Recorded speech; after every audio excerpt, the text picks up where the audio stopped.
Hi and welcome back to my channel. Now this video we're just going to be talking about how we actually go about deciding on making a cabinet and how we go about it. Now the best way to deal with it is make a little diagram.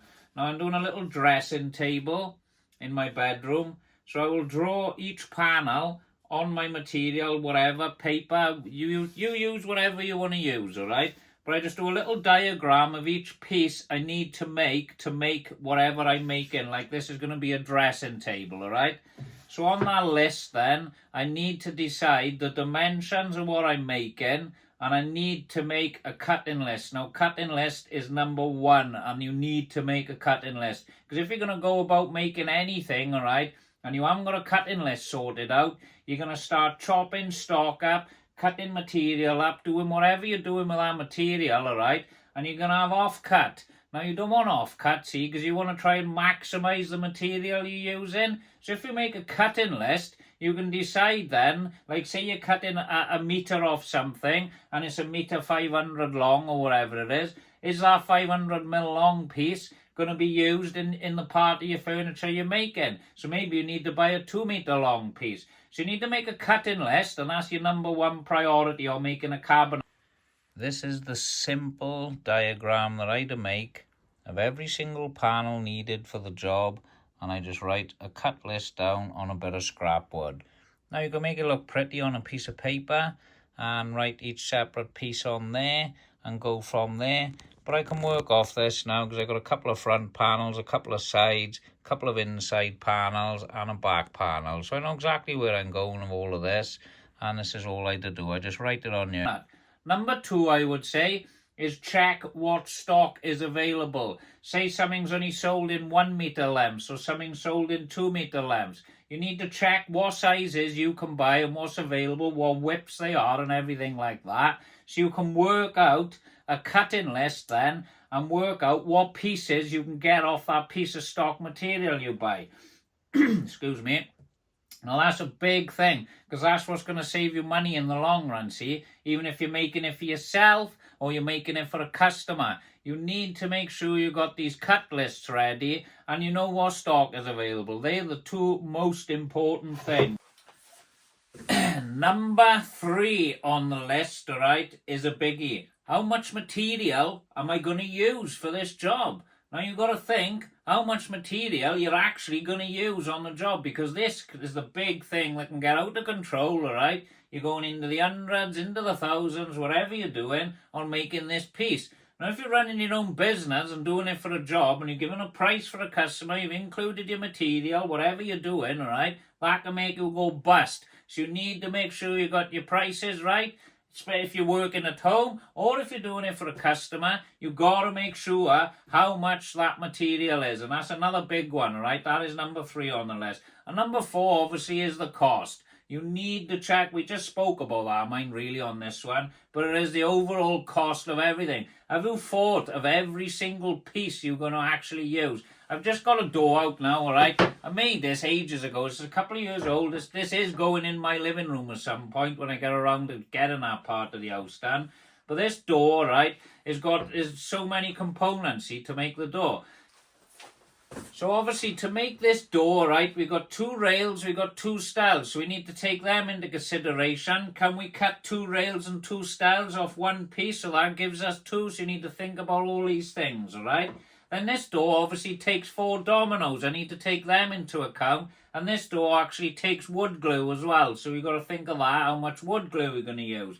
And obviously you've got your centre panel, which is another different piece. That's more oak, more wood glue, because this was done in loads of little pieces of oak and glued together as one panel. So you've got all that to think about in the cost.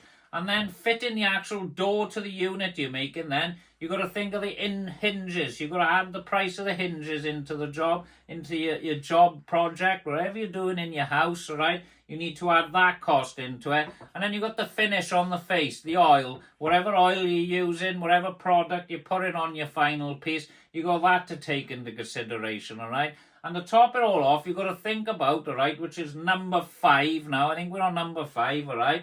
Your tools. Blades, what blades are you going to be using? What router blades are you going to be using? Are you using a multi-tool? Are we using jigsaw blades? You've got all those things to think about, all right? If you're using dust extraction, you need a brand new dust extraction bag to just wrap up that one job with as well. You've got all those little things to think about, which can obviously push a job over the edge and actually lose you money.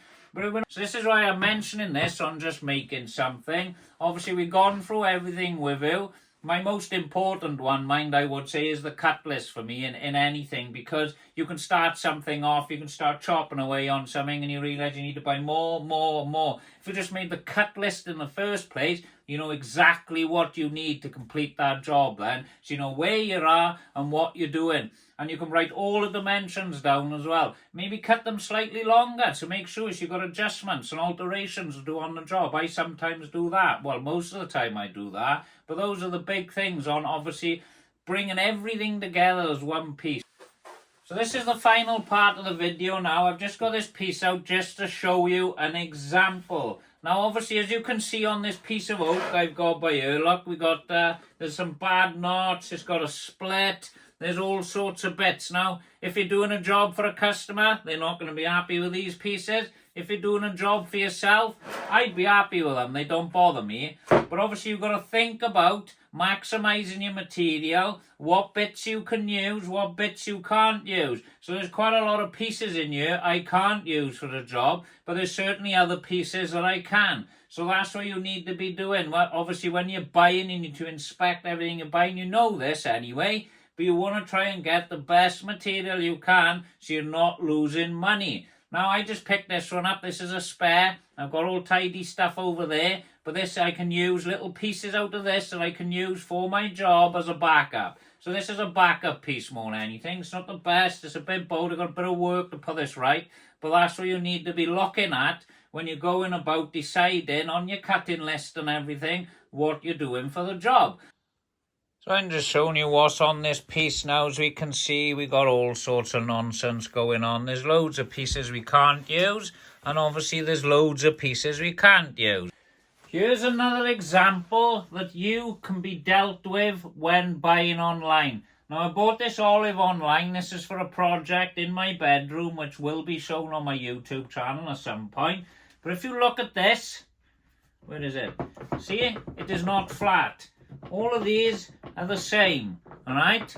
Now, when I inspected the photos for these online, they said the thickness. They didn't really say they were in bad shape or nothing. But you also need to be checking moisture content in wood. Now, I made the mistake and didn't read the end of the description. 2 of these are 16% moisture, so they cannot be used yet. But if you look at this one, look, see? They are bowed. So I've got work now in routing them flat. Look at this one, see? See this by a look? See all this? It's all, some of it can be used, some of it can't. So you need to be checking. If I went to a local place, I could have checked them, couldn't I? I could have looked at them, I could have inspected them, and I could have decided if I want to buy them. But these pieces will suit me because I'm going to encapsulate them in resin, so it doesn't matter. But you need to be checking. If you need something flat, you need to have it in your hands and you need to see what it's like. Otherwise, you've got work on your hands to put it right. So just using these as another example just for this video to show you what happens when you buy online.